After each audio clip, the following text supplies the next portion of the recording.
This is the most insane rock crawling version of the Wrangler that you can buy from the factory. I'll include a link to the Dodge here in Provo's website in the description down below. They're providing us with the Wrangler. Also include a link to my car buying guide. Let's get into it.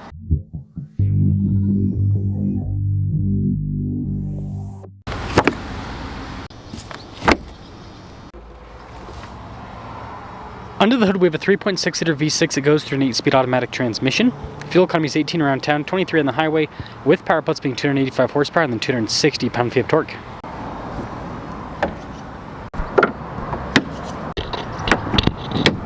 I'm trying to hit 500,000 subscribers before the end of the year. I'd really appreciate it if you'd help out with that. Now, just a quick overcap on this particular Wrangler. This is a Rubicon with the factory added winch and the Xtreme Recon package that adds 35-inch tall tires wrapped around 17-inch wheels. It also lifts the Wrangler a little bit, which gives the Wrangler a much more aggressive stance from the factory. And with the Xtreme Recon, you normally get a 4.56 axle ratio, which is better than the standard 410 axle ratio that you get with the 33-inch tall tire Rubicon. But this particular Xtreme Recon has an upgrade package that changes the axle ratio to 4.88. And for those of you wondering, let's check out the interior. This one has a loaded up interior with the upgraded power adjustable seats. So you've got heated seats, dual zone climate, heated steering wheel, nice creature comforts. It just has the normal part-time four-wheel drive system. And then of course you get the diff locks front and rear, off-road plus, and the sway bar disconnect.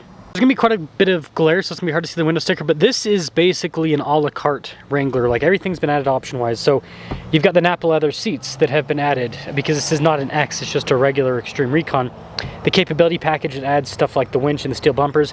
The Xtreme Recon package that adds 35-inch tall tires. The 4.88 axle ratio, it's almost $1,000 for that, by the way. Anyways, $76,475 is total MSRP. So let's take this out and see if it performs any better with the more aggressive gearing. Well, I guess we can call this the Xtreme Recon, right? Maybe? Maybe that's too weird of a name. Aux switches temporarily unavailable, charging battery. Must be a Jeep thing. No, I'm just kidding. So, I'll be honest, I didn't even know this package existed.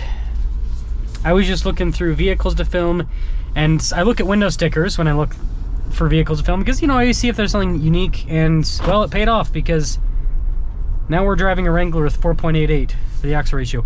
I think part of it is dealers don't really order this because it's $1,000. And so, you know, dealers try to order vehicles to be the least expensive possible. And so, yeah, adding another $1,000 for something that, you know, obviously hardcore Jeepers will care about, but the average person buying Xtreme Recon just wants the big tires and everything, so they're not going to care about that. Wow.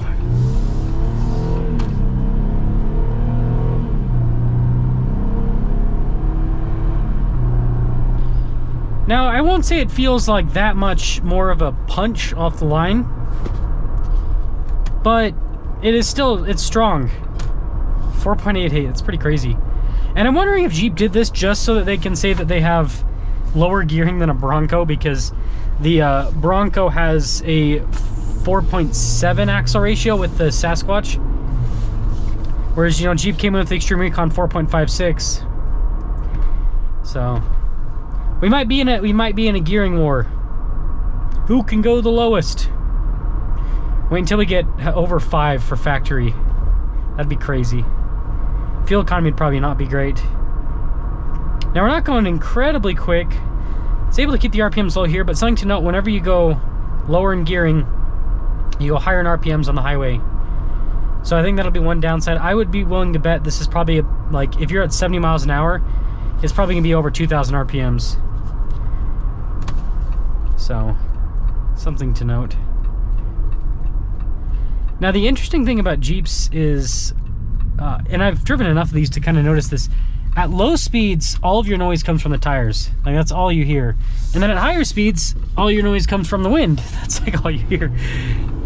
So it's like there's always gonna be noise. It's just around town it's tire noise, and on the highway it's wind noise. Excuse me.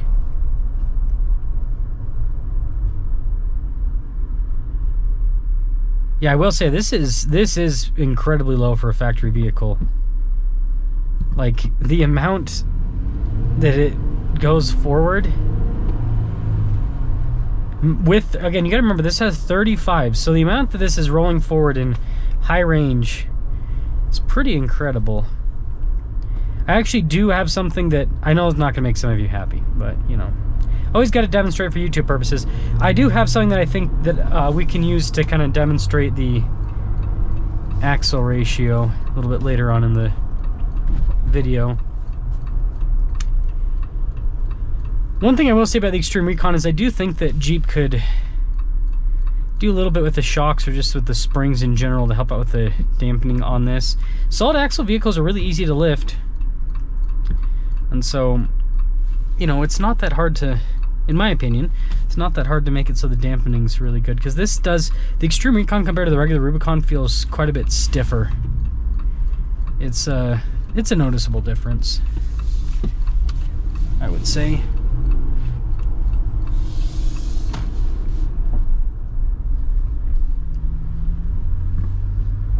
Yeah, really on the low end here.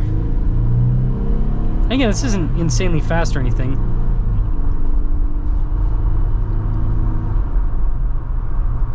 But it does feel really punchy.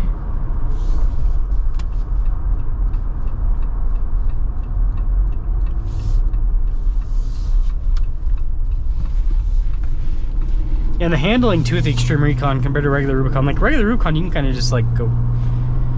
Xtreme Recon's a bit floatier. It kind of feels like a factory bro build in a way.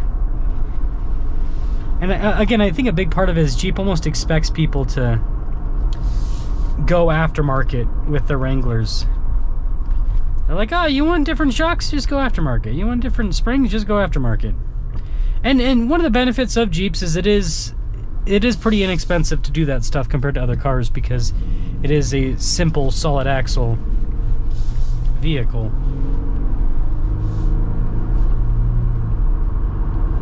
Yeah, this drives well, so I'll give you guys a little demonstration at the end here.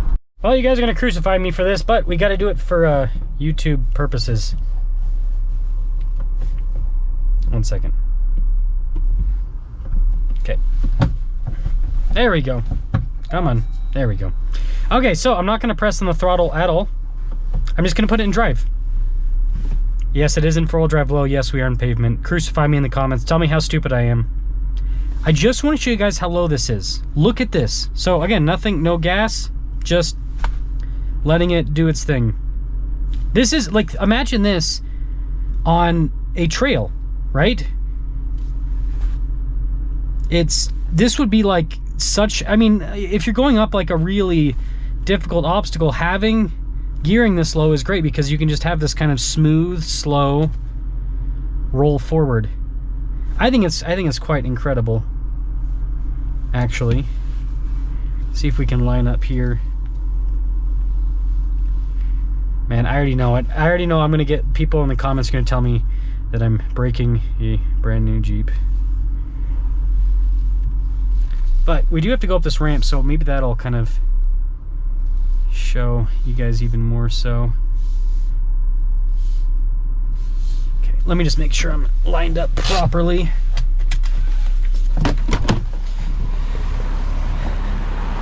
Okay, so we're good on that tire. Definitely not good on the other tire.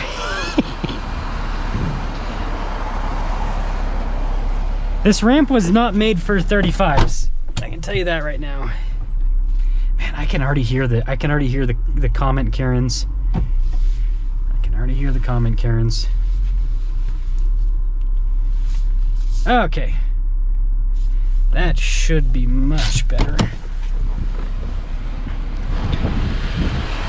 Okay, that's pretty lined up. Oh. Yeah, I don't know if I'm going to be able to fit. The tires are too wide. I can get a little bit more over on this side, but I think the tires are a little bit, and by the way, I pulled this Jeep off of these ramps, and then one of the tires was like kind of hanging off a little bit precariously. Let's just see how this looks. Okay. Man, this is like the best YouTube content you guys have ever seen. Just kidding. This is so precarious. Why do they have this thing parked up here? Yeah, we literally can't win. So like, we're either halfway on one of them and on the other, and I just hope we don't fall off. Okay, well, the whole point of this is just to show you guys, again, I'm actually having to press the brake, by the way. So I think you guys get the point. The gearing's extremely low, and so it means that you have like the best crawl ratio. Tell me how much of an idiot I am for putting it in 4-wheel drive low, but I figured it would be worth the demonstration.